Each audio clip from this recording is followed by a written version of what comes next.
नमस्कार। आइए सुनते हैं अमृता प्रीतम द्वारा लिखी गई कहानी एक रूमाल, एक अंगूठी, एक छलनी। कच्ची पहली से लेकर 8वीं तक बंती हमारे साथ पढ़ती रही थी। अभी वो 5वीं में पहुंची ही थी, उसके पिता उसे स्कूल से छुड़ाने के लिए आ गए। हमारे स्कूल की बड़ी उस्तादनी ने बंती की फीस माफ कर दी और यूं उसे स्कूल ना छोड़ने दिया।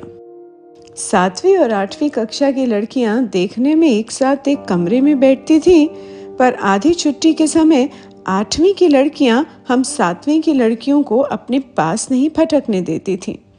हमेशा अलग होकर बातें करती रहती। हम 7वीं की लड़कियां जब उनके निकट जाती तो वो हमें दूर हटा देती। हमें 8वीं की लड़कियों पर गुस्सा आता था और हम सोचती थीं कि हम जब 8वीं में होंगी तो 7वीं की लड़कियों के साथ कभी इस तरह नहीं करेंगी। और फिर हम 8वीं कक्षा में चढ़ी।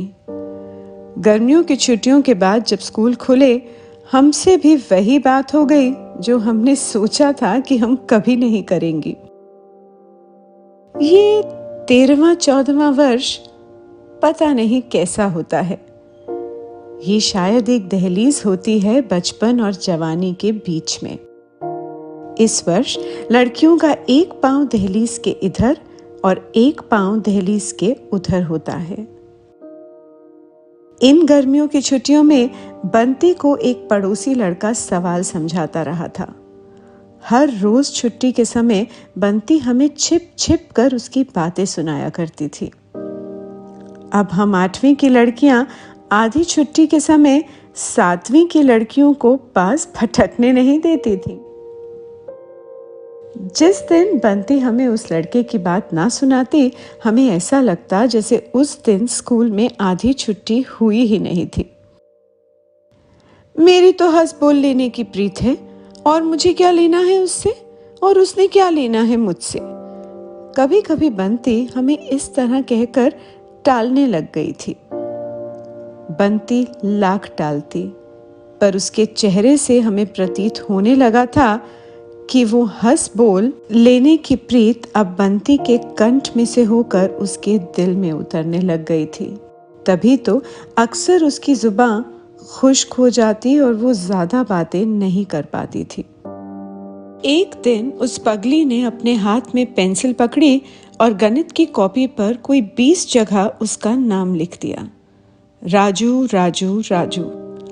हमारी उस्तादनी ने उसकी कॉपी देख ली।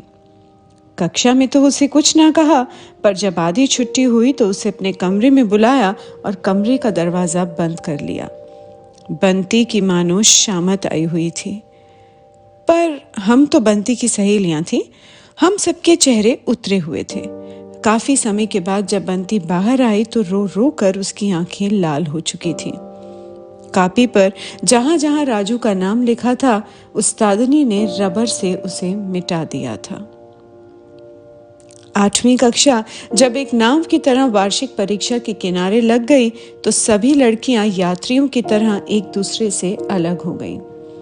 हमारा ये स्कूल तो 8वीं कक्षा तक ही था। बहुत सी लड़कियां अलग अलग स्कूलों में दाखिल हो गईं। बंती सिलाई के स्कूल में चली गई। 2 साल बाद मुझे बंती के विवाह का कार्ड मिला। और लड़कियों को भी गया होगा। मैंने जल्दी से कार्ड पर लड़के का नाम पढ़ा। लिखा हुआ था करमचंद। कार्ड पर राजू की बजाय यद्यपि करमचंद लिखा हुआ था, तो भी वो विवाह का कार्ड था और हर एक विवाह को बधाई लेने का हक होता है। मैं भी बंती के विवाह पर गई, उसे बधाई देने के लिए। बंती के हाथों में मेहंदी, बंती की बाहों में कलीरे। मैंने बंती को बधाई दी। मैं बंती से उस हंस बोल लेने की प्रीत के बारे में कोई बात नहीं करना चाहती थी, पर कुछ देर बाद वो ही मुझे एक तरफ ले गई और बोली, मेरी एक चीज संभाल कर रख लूंगी? मैंने पूछा, क्या? एक रुमाल, उसने कहा। मुझे ये पूछने की जरूरत नहीं थी कि रुमाल किसका है। रुमाल राजू का ही हो सकता था। इसमें ऐसी कौन सी बात है? रुमाल तुम अपनी और चीजों के साथ ही कहीं रख लो, मैंने उससे कहा। पर उसके एक कोने में उसका नाम लिखा हुआ है, बंती बोली। किसी को क्या पता वो किसका नाम है? मैंने उससे कहा। सिर्फ राज लिखा होता, कोई देखता पूछता तो मैं कह देती मेरी सहेली का नाम है, पर राजू लिखा हुआ है। राजू तो लड़कियों का नाम नहीं होता, बंती ने मुझे कहा। किस चीज से लिखा हुआ है? मैंने उससे पूछा। उसने एक दिन पेंसिल से लिख दिया था। मैंने सुई लेकर धागे से कढ़ाई कर दी, बंती ने मुझे बताया। धागा उधेड़ डालो, मैंने उससे कहा। उधेड़ डालो? ये तो मुझे ख्याल ही नहीं आया। बंती ने एक लंबी सांस भरी, कहने लगी, तुम्हें याद है एक दिन हमारी उस्तादनी ने रबर लेकर मेरी कॉपी में से उसका नाम ही मिटा डाला था? आज मैं उसी तरह से उसका नाम उधेड़ देती हूँ। मेरा मन भर आया। बंती ने मेरे सामने ट्रंक में से सुर्ख रेशमी रुमाल निकाला और सुई लेकर उस पर कड़ा राजू का नाम उधेड़ने में लग गई। बंती ने ही तो उसका नाम काढ़ा था। बंती ही की कॉपी पर से उसकी उस्तादनी ने राजू का नाम मिटा डाला था। विवाह के कार्ड पर समाज ने राजू का नाम ना लिखने दिया। आज वही बंती मेहंदी लगे हाथों से रुमाल पर से उसका नाम उधेड़ रही थी। चलो छोड़ो अब इन बातों को। तुम खुद तो कहा करती थी ये हंस बोल लेने की प्रीत है, मैंने उससे कहा। सोचा तो यही था, पर यह हंस बोल लेने का प्यार मेरी हड्डियों में समा गया है, लहू में रच गया है। बंती की आंखें भर आईं। सुना है तुम्हारे ससुराल वाले बहुत अमीर हैं, अच्छी कर्मा वाली हो तुम। उसका नाम भी करमचंद। कितनी देर बाद मैंने बात को मोड़ा। नामों से भी कर्म बनते हैं क्या? बंती ने सिर्फ इतना ही कहा। कभी चिट्ठी लिखा करोगी या शहानी बनकर हम सबको भूल जाओगी? मैंने उससे पूछा। कहीं भूलना अपने बस में होता है? बंती ने एक लंबी आह भरी। इस समय भी शायद उसके मन में सहेलियों का ख्याल नहीं था, सिर्फ राजू का ख्याल था। राजू को तुम चाहे भूलो ना भूलो, पर चिट्ठी तो तुम उसे लिख नहीं सकोगी। हमें कभी कभी लिख दिया करना, चाहे चिट्ठी में राजू की ही बातें लिखना, मैंने उससे कहा। अच्छा, कभी कभी मन की भड़ास निकाल लिया करूंगी, पर एक बात है, उसने कहा। क्या? मैंने पूछा। तुम मुझे उसकी बात कभी ना लिखना। पता नहीं वो लोग कैसे हैं, बिल्कुल गांव में रहते हैं। सुना है चिट्ठी भी वहां हफ्ते में 2 बार जाती है। पते पर जिला, तहसील, डाकखाना, गांव और ना जाने क्या क्या लिखना पड़ता है। शायद वो लोग मेरी चिट्ठी को पढ़कर ही मुझे दिया करेंगे। बंती को ससुराल गए आज 15 साल हो गए हैं। पहले 4-5 सालों में उसने मुझे कुछ खत लिखे, ज्यादा नहीं, पर जितने भी लिखे उनमें उसके मन की भड़ास थी। मैं बंती को हमेशा जवाब देती रही, पर उसके कहने के मुताबिक सिर्फ रस्मी किस्म के ही जवाब उसके पास पहुंचते रहे। कभी उसके मन की बातों का जवाब नहीं लिखा।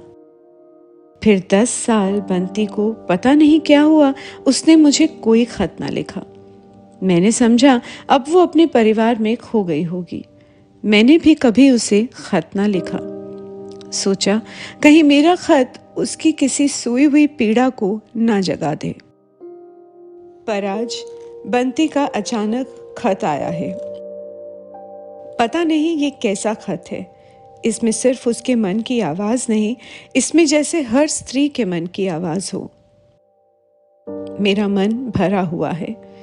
उसने मुझे जवाब देने से रोका है, नहीं तो आज मैं उसे बहुत लंबा खत लिखती और मेरा मन हल्का हो जाता। आज मैंने उसके सारे पुराने खत निकाले हैं और आज का खत भी सामने रखा हुआ है। एक बार सारे खतों को पढ़ रही हूँ। एक स्त्री के मन की आवाज। कैसा गांव है जो आज का काम वही कल का काम। ये पता नहीं लगता कि आज कौन सा दिन है। सिर्फ जब गांव में डाकिया आता है तो पता लगता है कि आज मंगलवार है या शनिवार। यहाँ पूरे हफ्ते में 2 बार डाकिया आता है, जैसे शहरों में तेल तांबा मांगने वाले हफ्ते में 2 बार आते हैं। जब डाकिया आता है मुझे ऐसे लगता है मानो वो कह रहा है, मंगलवार टले भार तेल तांबे का दान, या शनिवार टले भार तेल तांबे का दान। पर वो लोग पता नहीं कैसा तेल तांबा दान करते हैं जिन्हें उनके मित्रों के प्यारों के खत आते हैं। मैं किसके खत के लिए डाकिये का रास्ता देखूं? अच्छा, तुम ही मुझे 2 शब्द लिख देना। कोई बात ना लिखना खत में, बस इतना ही कि तुम्हें मेरा खत मिल गया। मैं इतनी बात के लिए ही डाकिये का रास्ता देखूंगी। तुम्हारी बंती। अगला खत। तुमने बारात में मेरा ससुर देखा था, खिजाब रंगी दाढ़ी वाला। अगर तुम मेरी सास को देखो तो सच कहती हूँ हैरान रह जाओ। सास तो क्या, अभी वो पुत्र वधू भी नहीं लगती, बिल्कुल कवारी लगती है। उम्र में वो मुझसे 3-4 ही वर्ष बड़ी होगी, पर शारीरिक तौर पर बहुत कोमल है, पतली सी लचकती हुई हिरनी जैसी। चाहे वो मेरी सौतेली सास है, पर है तो सास ही ना। अगर वो मेरी सास ना होती तो सच कहती हूँ उसे अपनी सहेली बना लेती। आज मंगलवार था, डाकिये को आना था। मुझे ख्याल आया शायद तुम्हारा खत आए। मैं दरवाजे में खड़ी होकर डाकिये का रास्ता देखने लगी। मेरी सास भी मेरे पास आकर खड़ी हो गई। डाकिया आया, उसने मुझे एक खत दिया। मैंने सास के चेहरे की ओर देखा। उसका चेहरा बहुत ही उदास था। ऐसा लगता था जैसे आज जरूर ही किसी का खत उसके लिए आना था, पर आया नहीं। भाभी, कोई चिट्ठी आनी थी तुम्हारी? मैंने उसे इतनी उदास देखकर पूछा। मुझे किसकी चिट्ठी आएगी?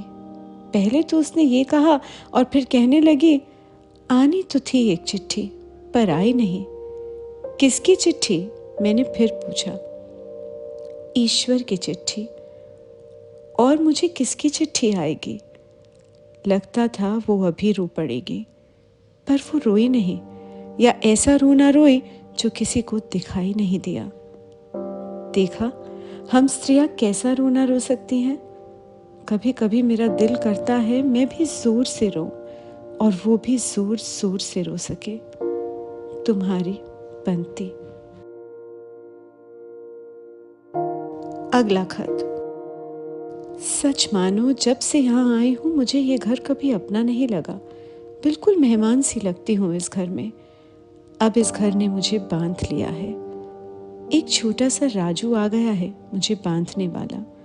घर के सभी लोग उसे दीपक कहकर बुलाते हैं। शाम के समय काफ़ी ठंडक उतर आती है। मैं ये लाल रेशमी रुमाल उसके सर पर बांध देती हूँ। लाल रुमाल में वो और भी सुंदर लगता है। मैं उसे गोद में लेकर देर तक उसका मुंह देखती रहती हूँ। तुम्हारी बंती। अगला खत। मेरा राजू 3 साल का हो गया है। तुम्हें अपने मन की बात बताऊं?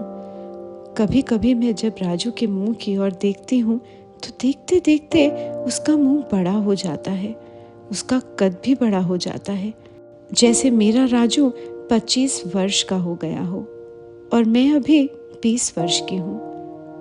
देखो मैं कितनी पागल हूँ। बड़ा शरारती है मेरा राजू। अभी मेरे पास खेल रहा था, अभी रसोई में जा पहुंचा है। गर्म चूल्हे में पानी का गिलास उड़ेल दिया है। मेरी सास बेचारी को दिन भर लगकर बनाना पड़ेगा चूल्हा। हाँ, तुम्हें एक बात बताऊं, मेरी सास चूल्हा क्या बनाती है जैसे कोई बुत तराशती हो। तुमने कहीं ऐसा बांका चूल्हा नहीं देखा होगा। उसे चूल्हा बनाने का बहुत चाव है। थोड़े थोड़े दिनों के बाद चूल्हा तोड़कर फिर से बनाने लगती है। जिस दिन वो अंदर का चूल्हा बनाती है उस दिन मैं बाहर के चूल्हे पर रोटी बनाती हूँ। वैसे जहाँ तक बन पड़ता है वो खाना पकाने का सारा काम खुद ही करती है।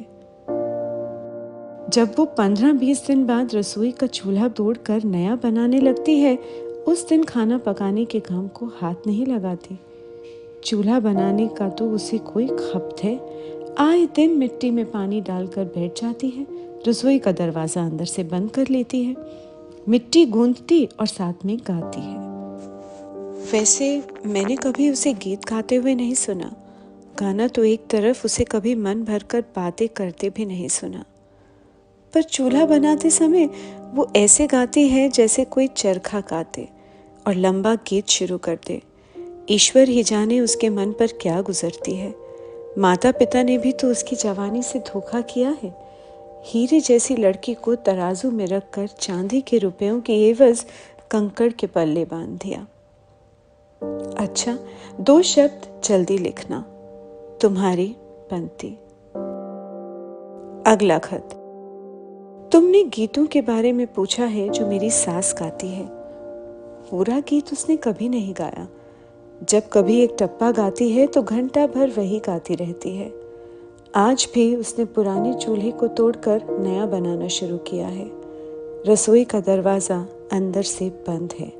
उसकी आवाज़ आ रही है, आरे चंदा हाथ सेक ले, बिरहा की आग हमने आंगन में जलाई है। और मैं तुम्हें खत लिखने बैठ गई हूँ। मैं बाहर आंगन में बैठी हूँ। उसने कोई और टप्पा शुरू किया तो मैं तुम्हें लिखूंगी। हाँ, मुझे उसका एक गीत याद आया है। वो उसने आज तो नहीं गाया पर पहले गाया करती थी। आपने न सुख का संदेशा भेजा, न आपने चिट्ठी भेजी है। किसके हाथ में सुख का संदेशा भेजूं, किसके हाथ में चिट्ठी भेजूं। रसोई का दरवाज़ा अभी भी बंद है। बंद दरवाजे से भी जैसे गुजर कर मेरा मन उसके मन में समा गया है। इन गीतों में भला कौन सा गीत है जो उसके मन का नहीं और मेरे मन का नहीं। तुम्हारी पंक्ति। अगला खत। एक बात मैं तुम्हें लिखना भूल गई थी। मेरी सास को कई दिनों से रोज थोड़ा थोड़ा बुखार हो जाता है। लाख मिन्नतें करो, वो एक पल के लिए भी आराम नहीं करती। भाभी, इस तरह तो डाकिया सचमुच ही एक दिन ईश्वर की चिट्ठी ले आएगा। तुम खुद ही अपनी जान की दुश्मन बनी हो। एक दिन मैंने उससे कहा। पता है क्या कहने लगी? तुम्हारा मुंह मीठा करो, अगर सचमुच ही कोई डाकिया उसकी चिट्ठी ले आए। सच कहती हूँ, उसका दुख देखकर तो मेरे मन का भी दुख मामूली बन जाता है। ये इतने वर्ष और बीत गए। मैंने जानबूझकर ही तुम्हें कोई खत नहीं लिखा। वैसे तुम्हारे नए शहर का पता मैंने ढूंढ लिया था। पता है, जब कभी मैं तुम्हें पत्र लिखने की सोचती थी तो मुझे लगता कि अगर मैंने तुम्हें खत लिखा तो पता नहीं कौन सी यादें मुझे चारों ओर से घेर लेंगी। तब तो मैं कई दिन होश न संभाल सकूंगी। इतने वर्ष मेरी सांस रस्सी की तरह बल खाती रही, चारपाई पर लेटी हुई जैसे उसी में खो जाती थी। उसका रंग कपास जैसा सफेद हो गया था। तुम्हें याद है या नहीं, एक बार मैंने तुम्हें लिखा था कि मेरी सास मिट्टी का चूल्हा क्या बनाती है, मानो कोई बुत तराशती हो। आए दिन पुराना चूल्हा तोड़कर नया चूल्हा बनाने का उसका खप बीमारी में भी नहीं गया था। मैं उसे ज्यादा रोकती नहीं थी।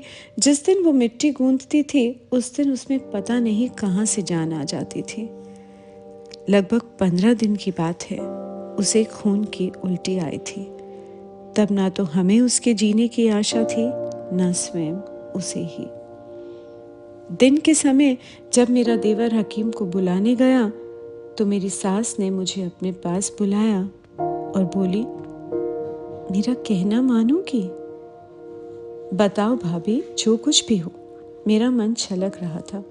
मैं उसकी चारपाई से सर टेक कर रोने लग गई थी। पगली कहीं की, रोती क्यों है? मैं तो एक एक मिनट करके राह देख रही हूँ। कि कब ये प्राणों का पिंजरा टूटे और कब मेरी रूह आज़ाद हो जाए। बताओ भाभी, क्या कहती हो? तुम मुझे मिट्टी गूंथ दो, वो बोली। पागल हो गई हो? सांस तुम्हारे खत्म हो रहे हैं। और मैंने उससे कहा, मुझे पता है, तभी तो मैं कह रही हूँ, आखिरी बार, बस एक बार, वरना अभी वो सड़ियल हकीम आ जाएगा। मेरी सास ने कहा, भाभी, तुमने दुनिया के सारे मुंह तोड़ डाले हैं। दुनिया से तुम्हारा मुंह कभी हुआ ही नहीं। ना तुम्हें रुपए से प्यार, ना तुम्हें अपनी जान की परवाह। फिर तुम्हें इस चूल्हे से ऐसा मुंह क्यों? मैंने उससे पूछा। चूल्हे के नीचे मैंने कुछ दबाया हुआ है। मौत के बिस्तर पर पड़ी मेरी सास हंसी और कहने लगी, तुम ये ना समझना कि मैंने मोहरों की हांडी दबाई हुई है। भाभी, तुम्हारा दिल मुझसे छिपा नहीं है। जिस घर में तुम्हारा मन भर गया है, उस घर में तुम मोहरें क्या दबाओगी? और मुझे भी मोहरों से कोई मोह नहीं, मैंने उससे कहा। मुझे पता है, तभी तुम्हें तुम्हारे, वो कहते कहते चुप हो गई। जो मन में है निसंकोच कह दो भाभी, मैं तुम्हारी पुत्र वधू हूँ, बेटी भी हूँ और तुम्हारी सहेली भी तो हूँ, मैंने उससे कहा। भाभी आंखों से रोई मगर होठों से कहने लगी, कभी कभी मैं तुम्हें कहा करती थी ना कि आओ तुम्हें दाने भून दूं, मैं बहुत बड़ी भटियारिन हूँ। हाँ भाभी, मुझे याद है, पर मुझे ख्याल था कि तुम यूं ही मजाक किया करती थी। तुम भला भटियारिन कैसे हुई? मैंने उससे कहा। नहीं बनती, मैं सचमुच भटियारिन हूँ, किसी भट्टी वाले की भटियारिन। तुम अभी वो चूल्हा उखाड़ो तो नीचे की ईंट भी उखाड़ देना, कच्ची मिट्टी से ही लिपी हुई है। उसने कहा।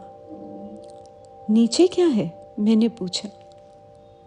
छलनी, मेरे भटियारे की निशानी, और साथ में एक अंगूठी भी, वो भी उसी की निशानी, मेरी सास ने कहा। और भाभी ने अपने उखड़ रहे सांसों में मुझे बताया कि उन्हें अपने गांव के एक लड़के से प्यार था। मोती नाम था उसका। माता पिता को नकली ही मोती पसंद आया। उन्होंने बेटी को कौड़ियों के मोल बेच दिया। विवाह को कुछ ही महीने हुए थे कि उदास मोती ने भटियारा बनकर उसके ससुराल के गांव में भट्टी शुरू कर दी। जब मेरी सास, जिसका नाम रूपो था, दाने भुनाने गई तो मोती को भटियारा बना देखकर जैसे उसकी भट्टी में खुद ही भुनने लग गई। मोती ने जो कदम उठाया था उससे भला उसका क्या बनता सवरता, और रूपो का भी क्या सवरता। एक दिन रूपो उसके पांव पर गिरकर रोई। तुम्हें मेरी कसम है, जो तुम अपनी ये हालत बनाओ, भुने हुए बीज अब उगेंगे नहीं। उसी दिन रूपो ने उसकी भट्टी तोड़ डाली। कढ़ाई उससे उठाई नहीं गई, सो वो छलनी ही उठा लाई और उसे हुक्म दे आए कि अपने गांव वापस लौट जाए। मोती ना उसकी कसम लौटा सका और ना उसका हुक्म टाल सका। अपनी अंगूठी, एक निशानी उसने रूपो को दी और दूसरे दिन पता नहीं कहाँ चला गया। मोती भटियारा क्या बना, रूपो को सारी उम्र के लिए भटियारिन बना गया। इसने उसकी छलनी और अंगूठी अपने पास रख ली। अंगूठी पर मोती का नाम लिखा हुआ था। कहाँ छिपाती? चूल्हा तोड़कर उसने दोनों चीजें मिट्टी के नीचे दबा दी और ऊपर नया चूल्हा बना दिया। दिन भर चूल्हे के पास बैठकर वो रोटियां क्या पकाती, जैसे मन के विचारों को बेलती सेकती रहती। कभी कभी उसका दिल बहुत ही उदास हो जाता। वो चूल्हा तोड़ देती, उसकी निशानियों को गले लगाती, रोती और गाती। फिर उसी तरह दोनों निशानियों को धरती के हवाले कर देती और ऊपर नया चूल्हा बनाकर उनकी रखवाली के लिए बैठी रहती। भाभी की ये कहानी खत्म हुई तभी उसकी सांस खत्म हो गई। उसे खून की एक और उल्टी आई और प्राणों का पिंजरा टूट गया। पंछी उड़ गया। जितने वर्ष भाभी प्राणों के पिंजरे में बंद थी, मोती की अंगूठी कभी अपनी उंगली में नहीं पहनी। जब उसकी रूह आज़ाद हो गई, तब मैंने चूल्हे को उखाड़ा और अंगूठी निकालकर उसकी उंगली में डाल दी। मैंने ही उसे नहलाना था, मैंने ही उस पर कफन डालना था। इसलिए मुझे डर नहीं था कि कोई उसके हाथ में पड़ी हुई अंगूठी पर मोती का नाम पढ़ लेगा। और जब तक दूसरे दिन लोग उसके फूल चुनते, उस अंगूठी पर से उसके मोती का नाम ही मिट जाना था। छलनी मैंने अभी वैसे ही चूल्हे के नीचे रहने दी है। अगले महीने मेरी माँ हरिद्वार जा रही है और मैंने अपने पति को मना लिया है कि मैं 4 दिन को माँ के साथ जाऊंगी। वहाँ भाभी के फूलों को बहा दूंगी। आगे तुम समझ ही गई होगी किस तरह ट्रंक में छलनी रखकर ले जाऊंगी और उसके फूल छलनी में डालकर लहरों में बहा दूंगी। ओ मेरी सहेली, मेरी अपनी सहेली, आज तुम्हें ना लिखूं तो और किसको लिखूं। मैंने भी अपनी यादों को आज ढूंढ ढूंढ कर देखा है। एक सुर्ख रुमाल उसके नीचे संभल कर रखा हुआ है। चाहे कोई बंती हो, चाहे कोई रूप हो, या चाहे कोई और, किसने अपने मन की तहों में कोई रुमाल या कोई अंगूठी नहीं दबाई हुई होती। हम अभागिनें जो किसी से प्यार करती हैं, जन्म से भटियारिनें हो जाती हैं।